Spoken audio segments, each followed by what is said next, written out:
제가 한참 자랄 때는, 그러니까 뭐 청소년, 청년 시기였던 것 같습니다. 식탐이 굉장히 많았습니다. 식탐이 얼마나 많은지 제가 음식을 보면 참지를 못했습니다. 과식을 넘어서 폭식을 한다라고 그렇게 이야기를 하죠. 믿을 수 없겠지만 제가 통만두를 한 번에 150개씩 먹었습니다. 그러니까 15통을 한 번에 먹기도 했고, 또 한참 때는 짜장면 곱빼기를 3그릇씩 제가 먹고는 했습니다. 그러니까 얼마나 음식에 대한 그 식탐이 있는지 끝없이 먹습니다. 음식이 보이면은 이상하리만큼 제가 욕심이 생겼습니다. 그러니까 심지어는 잘 좋아하지 않는 음식도 제가 욕심을 부리곤 했던 기억이 납니다. 그러니까 뭐 그냥 먹을 수 있을 때 먹어야 된다. 그러니까 음식이 눈앞에 있으면 그걸 두질 못했어요. 그러니까 어떻게든지 다 입에 넣고 삼키고 했던 기억이 있습니다. 오늘과 같이 크리스마스 이브였습니다.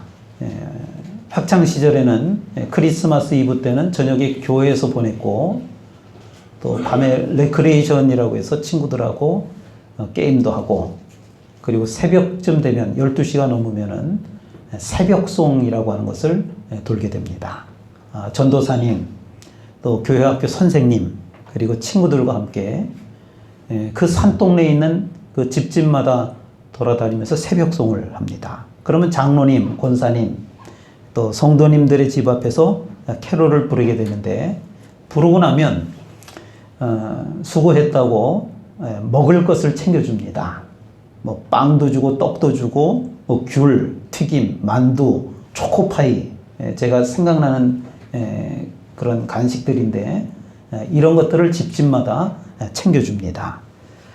새벽송이 끝나고 나면 교회로 돌아와서 그 새벽송을 한 그 친구들과 함께 그 간식을 나눠 먹습니다.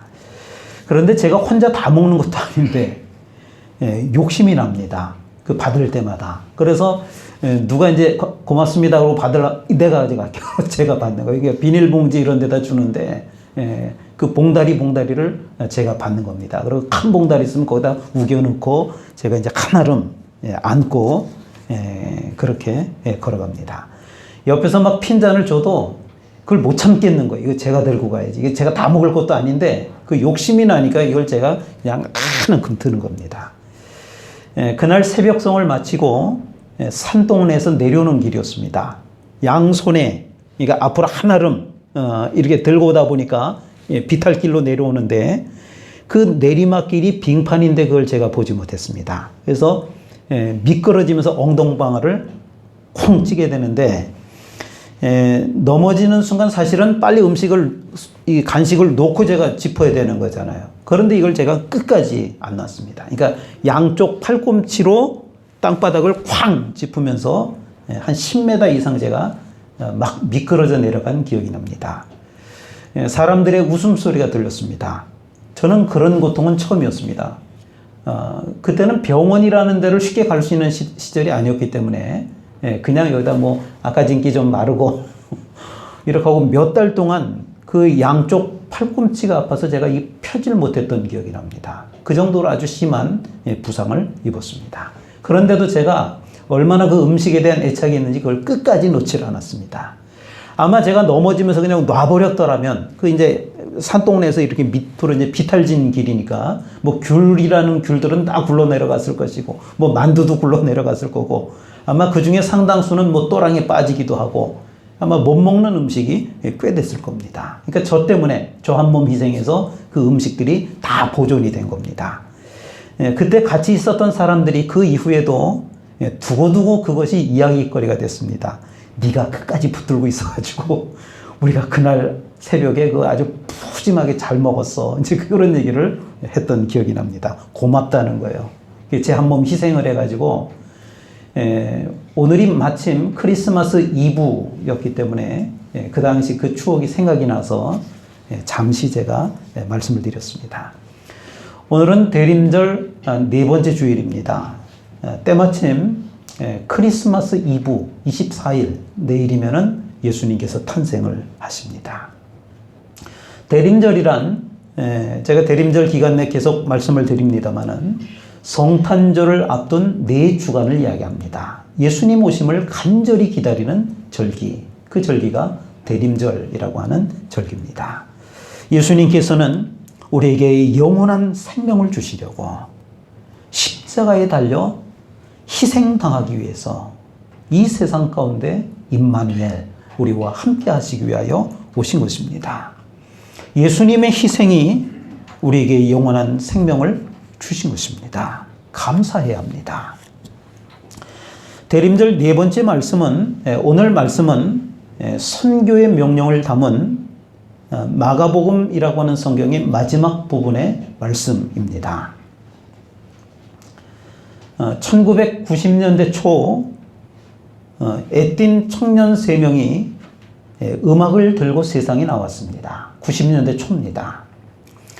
그 당시 음악 평론가들은 그 세 청년의 음악을 쓰레기라고 혹평을 했었습니다. 쓰레기, 저게 무슨 음악이야? 그러면서 혹평을 했습니다. 그러나 그들은 지금 신화가 되어버린, 우리가 너무나 잘 아는 서태지와 아이들이라고 하는 그 남성 3인조 그룹입니다. 처음에는 그 젊은이들이 하는 음악이 무모한 짓이었습니다. 그 당시 우리나라 대중음악은 서정적이고 또 조용하고 또 일반적인 그 템포를 가진 그런 음악이 주류를 이루고 있었습니다. 그런데 미국 흑인들의 랩 음악을 들여와서 한국적으로 변형을 시켰는데 그 음악이, 쓰레기라고 불렸던 그 음악이 나중에 가서는 90년대를 대표하는 문화혁명이 되었다라고 하는 것입니다. 사람들은 무모한 일보다는 가급적이면 좀 안정적인 일을 선호하는 경향이 있습니다. 그러니까 좀 내가 좀 안정적인 상태 속에서, 그냥 좀 편안한 상태 속에서 크게 변화하지 않고 조금씩 나아지는 것, 이런 걸 원하지, 갑자기 음악이 파격적으로 확 바뀌고 뭐 세상이 바뀌고 이런 것들은 우리가 잘 원하지 않습니다. 사람이 하늘을 날 수가 있을까? 사람이 하늘을 날아갈 수 있을까? 새들을 보니까 자유롭게 날아다니거든요. 사람이 과연 날아갈 수가 있을까? 그러면서 어느 한 형제가 죽음을 무릅쓰고 실제로 여러 차례 죽을 고비를 넘깁니다.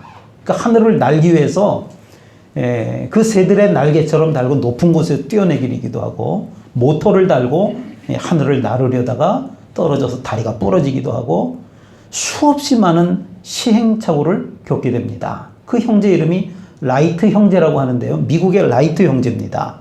그런데 이 형제가 끝끝내는 그 무모한 도전의 결과로 지금 우리가 타고 다니는 비행기라고 하는 것이 생겼다라고 하는 것입니다. 뭐 그 후대에도 결국에는 생겼겠지만 초창기에 그 사람들의 무모한 도전이 없었다라면 하늘을 날아다니는 이 비행기가 훨씬 더 늦게 개발이 되었을 것이라고 하는 것입니다.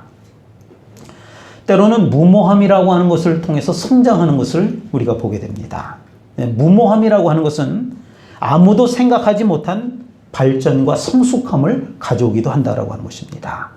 사실 무모하다라고 하는 것을 우리가 긍정적으로 표현하면요, 다른 좋은 표현이 하나 있어요. 도전이라고 하는 표현을 씁니다. 도전한다. 도전이라고 하는 표현입니다. 그런데 이 도전은 예수님께서 우리를 이끄시는 방법이 도전입니다. 그러니까 예수님은 우리가 평안한 상태 가운데 또 안정된 가운데 뭔가 하나씩을 해나가기를 원하는 것이 아니고 도전하기를 원하신다라고 하는 거예요. 그 대표적인 예가 오늘 우리가 읽은 본문의 말씀입니다.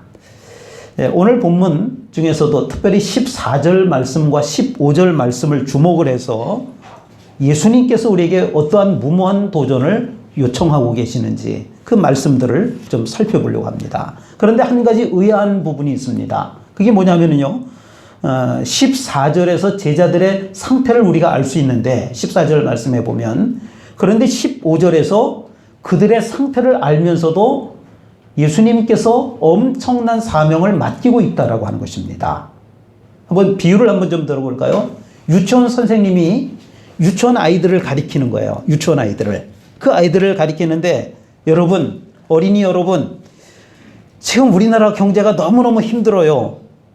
뭐가 잘못됐는지 한번 말해볼 친구 손 들어봐요. 이게 말이 될까요? 유치원 아이들이 덧셈 뺄셈도 하지 못합니다. 누가 칠판에 써놓은 이 방정식을 풀어볼 수 있을까요? 어린아이들한테 덧셈 뺄셈도 안 되는데 그 고차원적인 수학 문제를 써놓고 이거 풀어볼 친구요? 이렇게 물어보는 거. 이런 경우와 같다라고 하는 것입니다. 먼저 제자들의 상태를 우리가 좀 한번 보겠습니다. 14절 말씀 읽어보겠습니다. 마가복음 16장 14절 말씀입니다. 한 목소리로 읽어보겠습니다. 시작. 그 후에 11 제자가 음식을 먹게 예수께서 그들에게 나타나사 그들의 믿음 없는 것과 마음이 완악한 것을 꾸짖으시니 이는 자기가 살아난 것을 본 자들의 말을 믿지 아니하느니라. 꾸짖으시니 그랬어요. 꾸짖으시니. 제자들을 꾸짖었어요. 예수님께서 제자들을 지금 꾸짖고 있는 거예요. 왜 꾸짖었느냐? 믿음이 없고 마음이 완악하기 때문이라 그랬어요. 믿음도 없고 마음이 완악한 그들을 꾸짖었다라고 하는 거예요.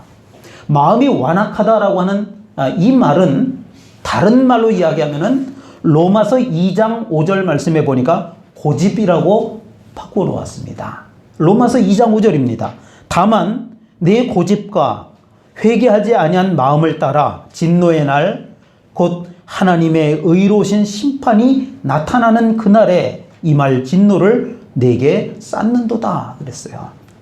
마음이 굳어서 고집이 세고 회개하지 않고 버티다가 결국에는 심판을 받아서 진노를 받게 된다라고 하는 말씀인 것입니다.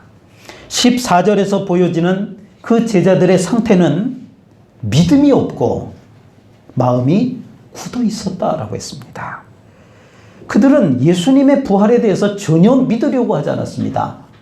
우리가 14절부터 읽었습니다마는 그 앞에 10절부터 말씀을 제가 조금 소개해 보려고 합니다. 막달라 마리아가 부활의 주님을 전했습니다. 마가복음 16장 10절과 11절의 말씀을 제가 소개해 보겠습니다. 마리아가 가서 예수와 함께 하던 사람들이 슬퍼하며 울고 있는 중에 이 일을 알림해 그들이 예수께서 살아나셨다라고 하는 것과 마리아에게 보이셨다라고 하는 것을 듣고도 어떻게 한다고요? 믿지 아니하니라. 막달라 마리아로부터 예수님께서 부활하셨다라고 하는 소식을 들었는데 그 제자들이 어떻게 했다고요? 믿지 아니하니라 그랬어요. 계속해서 12절과 13절에서는 엠마오로 가던 두 사람이 예수님의 부활 소식을 전하게 됩니다. 제가 역시 12절, 13절을 소개해 보겠습니다. 그 후에 그들 중 두 사람이 걸어서 시골로 갈 때 예수께서 다른 모양으로 그들에게 나타나시니 두 사람이 가서 남은 제자들에게 알리었으되 지금 엠마오로 가던 두 제자가 예수님을 경험하고 제자들에게 가서 알렸는데 그 다음에 뭐라 그래요? 역시 믿지 아니하니라. 안 믿었다라고 하는 거예요. 믿지 않았다라고 하는 것은 마음이 닫혔다 이런 뜻이에요. 마음의 문이 닫혀 있다 이런 뜻이에요. 이것이 제자들의 모습인데 14절에서 이런 제자들을 예수님께서 꾸짖으신 겁니다. 예수님은 그런 제자들에게 15절에 이 말이 이게 맞지 않아요. 14절에서 15절로 넘어가는데 뭐라 그러냐면요. 또 이르시되 그러면서 사명을 주는 거예요. 자, 다시요. 14절에서 제자들의 상태를 보고 예수님께서 꾸짖으셨어요. 그런데 갑자기 15절에 가서 사명을 주고 계시는 거예요. 15절 한번 읽어볼까요? 마가복음 16장 15절 읽겠습니다. 시작. 또 이르시되 너희는 온 천하에 다니며 만민에게 복음을 전파하라. 아멘. 네, 15절 이 말씀만 떼어놓고 보면은 당연한 말씀 아니에요? 당연한 말씀이잖아요. 그죠? 그러나 14절에 나타난 그 제자들의 상태를 보고 나서 이 말씀을 그 제자들에게 하는 이 말씀을 생각해 보면 이거 어떻게 보면 굉장히 무모한 말씀입니다. 믿음이 없잖아요, 지금. 꾸짖었잖아요. 그런 상태를 보고. 그런데 그들에게 15절의 말씀을 하고 있다라고 하는 거예요. 그들은 마음이 완악하고 믿음도 없는 제자들입니다. 그런 그들에게 온 천하에 다니며 만민에게 복음을 전파하라. 이 제자들에 대해서 조금 더 그 내용을 좀 살펴보겠습니다. 너희는 온 천하에 다니며 그랬어요. 온 천하에 다니며. 그 당시 제자들은 온 천하는 둘째치고 이스라엘 그 팔레스타인 땅 전국도 모르는 사람들입니다. 이 제자들이 대체로 어떤 사람들이냐면요, 그들은 대부분 갈릴리라고 하는 지역에서 태어납니다. 그리고 갈릴리에서 성장을 합니다. 다른 곳에는 가본 적이 한 번도 없는 사람들입니다. 그저 예수님의 제자가 되고 나서 갈릴리를 조금 떠나서 사마리아 지역도 가고 예루살렘도 갈 수 있었던 거예요. 이 사람들은 무지랭이들이에요. 뭐 소아시아, 선교 지역인 소아시아 가본 적 없습니다. 그 당시 가장 번성했던 도시가 로마인데 그 로마라고 하는 곳은 들어보지도 못했습니다. 그런데 그런 그들에게 뭐라고 얘기를 하느냐? 너희는 온 천하에 다니며. 참으로 무모한 명령입니다. 그뿐만이 아닙니다. 온 천하에 다니며 만민에게, 모든 세상 사람들에게 복음을 전파하라. 앞서도 말씀을 드렸듯이 제자들은 갈릴리라고 하는 곳에서만 살았습니다. 그러니까 한 동네, 우리로 이야기하면 부천도 저 끝까지가 아니에요. 우리 교회를 중심으로 이야기하면 심곡동, 요 정도에서만 살았던 사람들이에요. 근데 딴 데 가본 적이 없어요. 그저 부모 형제를 알고 그 갈릴리라고 하는 그 동네 사람들, 이웃 사람들, 그 사람들 정도만 알고 있었어요. 나중에 예수님을 만났기 때문에 뭐 대제사장도 만나고 바리새인도 만나고 사두개인도 만나고 때로는 예루살렘 그 백성들을 일부 만나기도 했지만 그 정도일 뿐이에요. 그런데 그런 제자들이 온 천하에 다니며 만민에게 복음을 전파하라. 참으로 무모한 명령이 아닐 수 없습니다.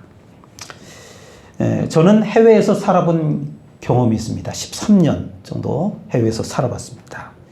그래서 지금도 제가 해외에 나가는 것에 대해서는 별로 두려움을 느끼지 않습니다. 그냥 제가 어디라도 제가 가면은 갈 수가 있습니다. 익숙하기 때문에 그렇습니다. 그런데 아무리 돈이 많은 사람이라 할지라도 또 굉장히 똑똑한 사람이라 할지라도 심지어는 영어를 굉장히 잘하는 사람이라 할지라도 해외에 나와서 살아보지 않은 사람, 그러니까 해외에 대한 그 다양한 경험들이 없는 사람은 사실은 혼자서는 두려워서 해외에 나가는 것을 꺼려합니다. 잘 못 나갑니다. 나갈 수가 없습니다. 이처럼 경험이라고 하는 게 굉장히 중요합니다. 경험. 어떤 경험을 했느냐, 또 다양한 경험을 했느냐라고 하는 것이 그 사람이 그곳에 가서 자신감 있게 살아내고 또 역할을 할 수 있게 되는 것이라고 할 수 있습니다. 이 제자들은 뭐 이런 표현이 좀 죄송한 표현이지만 무식할 뿐만 아니라 경험도 전무한 사람들이었습니다. 경험이 없는 사람들이었어요. 그런 그들에게 주님께서는 무모한 사명을 주고 계시는 겁니다. 온 천하에 다니며 만민에게 복음을 전파하라. 만약에 우리가 이 말씀을 받았다라고 하면 여러분들은 어떤 반응을 보였을까요? 우리가 어떤 반응을 보였을까요? 이 당시 우리가 이런 상황이라고 하면, 예수님, 현실을 좀 똑바로 좀 보세요. 지금 우리는 그럴 만한 힘도 능력도 없어요. 감당할 수 없어요. 너무나 무모해요. 아마 이렇게 반응하지 않았을까요? 그 당시 제자들의 입장이었다라고 하면 믿음도 없지, 마음도 안 열렸지, 경험도 없지, 무식하지. 우리 보고 아니 세상에 나가서 복음을 전하라니요. 이게 무슨 말입니까? 세상에서는 능력이 없으면 감당할 수 없을지도 모릅니다. 무모함으로 만들어내는 결과는 비참한 결과가 나올지도 모릅니다.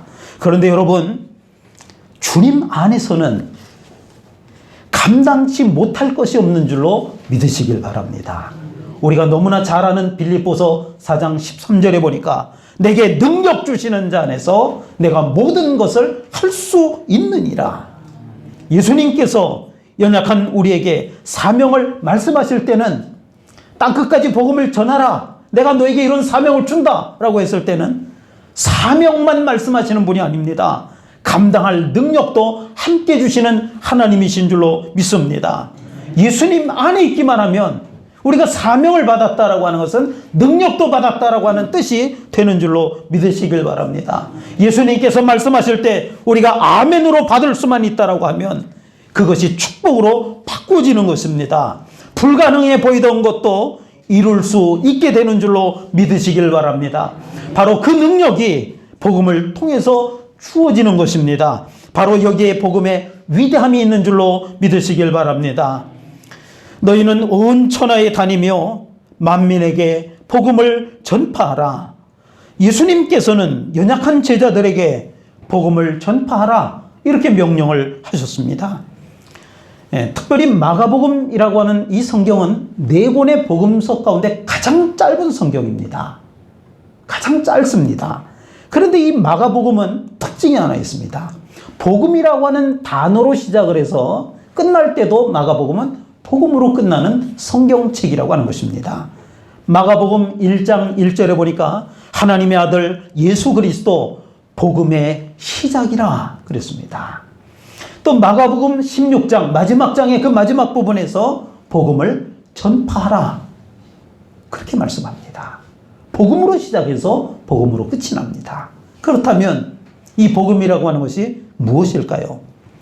오늘 본문에 놀라운 일들이 나옵니다. 우리 17절과 18절 말씀 같이 읽어볼까요? 마가복음 16장 17절과 18절입니다. 시작.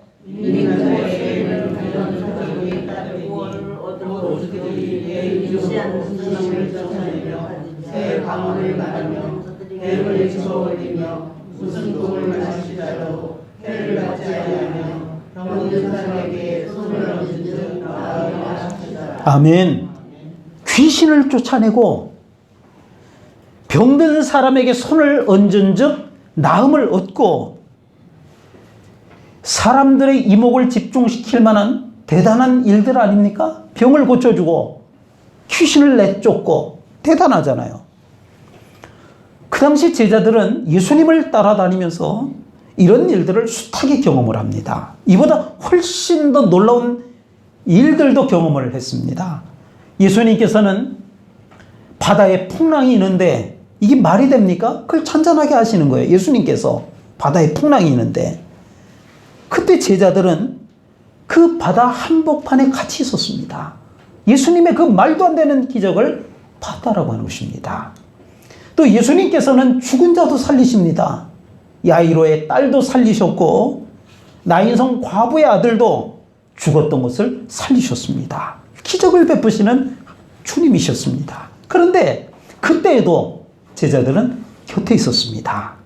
그런데 그런 엄청난 기적을 보고도 제자들은 마음이 완악하고 믿음이 없는 것처럼 보였던 것입니다. 성도 여러분, 우리 눈앞에서 기적이 일어난다 할지라도 그것이 복음의 진짜는 아니라고 하는 것입니다.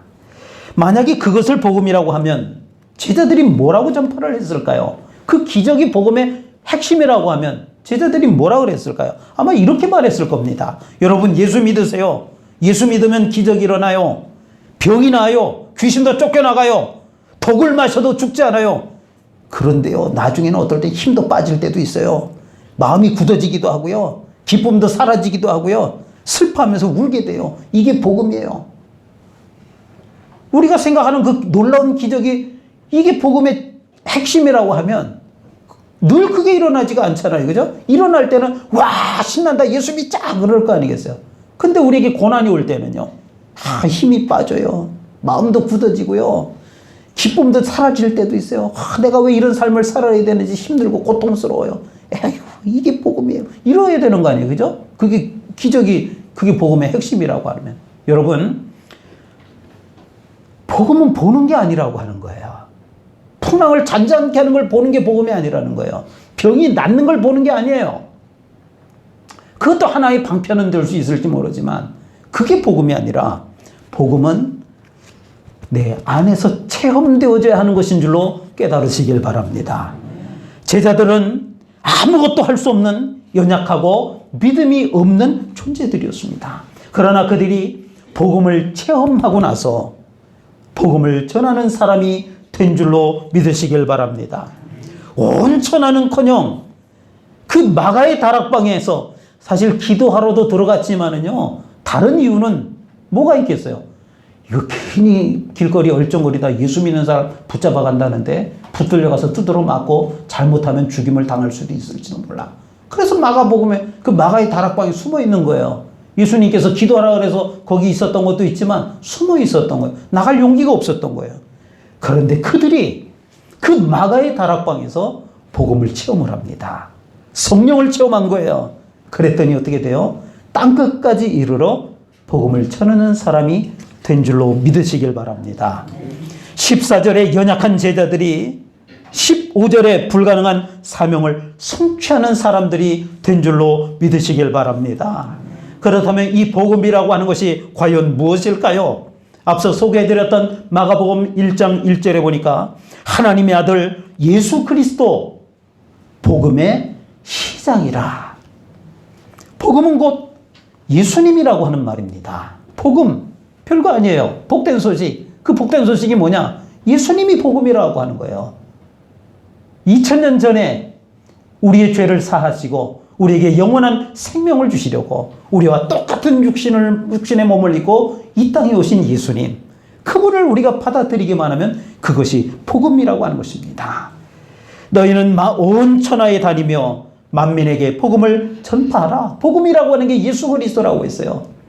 예수님을 전하는 것이 만민에게 복음을 전파하는 것인 줄로 믿으시길 바랍니다. 그렇다면 어떻게 해야 복음을 전파할 수 있을까요? 복음이 예수님이라고 하는 사실을 우리가 알았다라고 하면 그 복음을, 그 예수님을 체험해야 합니다. 성령님을 체험해야 합니다. 사도행전 1장 8절에서 성령이 너희에게 임하시면, 너희에게 임한다라고 하는 것이 우리 안에 계신다라고 하는 거예요.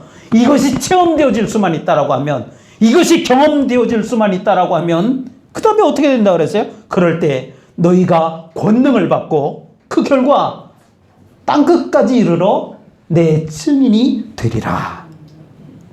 오늘은 대림절 네 번째 주일입니다. 성탄절을 앞두고 있습니다.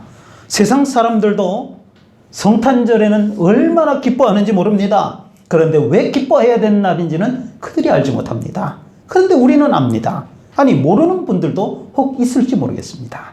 성탄절은 하나님이신 예수님이 우리에게 영원한 생명을 주시려고 우리 가운데로 오신 날입니다. 그분이 내 안에 오셨습니다. 예수님을 체험하는 날입니다. 그래서 기쁜 날입니다. 체험되어지니까, 그 예수님이 내 안에 계심이 체험되어지니까 기쁜 날인 거예요. 엄마를 오랫동안 보지 못한 어린아기가 아무리 좋은 장난감이 있고 맛있는 게 있어도요, 고개 살짝살짝 맛도 보고 장난감 가지고 놀지만 엄마가 언제 오나 보는 거예요. 그죠? 이 아무리 맛있는 거 좋은 장난감도 이 아이를 만족 줄 수가 없어요. 그런데 이 아이가 하루 종일 엄마를 기다리다 엄마 얼굴이 눈에 딱 보이는 거예요. 그럼 어떻게 되죠? 아이들 표정이 얼마나 환하게 밝아져요. 그죠? 무의식적으로 그냥 얼마나 밝아지는 거예요. 아무리 좋은 거 있어도요, 그렇게 좋지가 않아요. 그런데 엄마 얼굴이 보이는 순간 밝아지는 거예요. 여러분, 예수님이 우리 안에서 경험되어지면 나도 모르게 배시시 환한 웃음이 나오는 거예요. 기쁨이 나오는 거예요. 이 사실을 전하는 날이 성탄절인 줄로 믿으시길 바랍니다. 성탄의 계절입니다. 복음을 체험할 수 있길 바랍니다. 복음을 체험하기만 하면 우리 존재가 변할 것이고 우리의 삶이 행복해질 것입니다. 우리의 가정들이 행복해질 것입니다. 복음을 통해서 새 사람이 되길 기대합니다. 복음 안에 담겨있는 놀라운 것들을 맛보기를 원합니다. 복음이신 예수님을 만나고 예수님의 십자가와 부활을 경험할 수 있기를 원합니다. 우리가 전하는 복음이 이런 일이 있었대요가 아니라 내게 이런 일이 일어났어요. 내가 그 예수님을 경험했어요. 이러한 것을 전할 수 있어야 합니다. 그럴 때 하나님께서 기뻐하시는 것이고 그 복음을 듣는 사람들이 행복해질 줄로 믿습니다. 기도하겠습니다. 복음이신 예수님이 이 땅에 오셨습니다. 그 예수님을 우리가 경험하고 체험하게 될 때 우리가 변할 것이고 우리의 삶이 행복해질 것이고 우리의 가정이 복된 가정이 될 줄로 믿습니다. 그럴 때 주님의 지상명령인 만민에게 복음을 전파하라고 하는 그 사명을 우리가 감당하게 될 줄로 믿습니다. 감사드리며 예수님 이름으로 기도합니다. 아멘.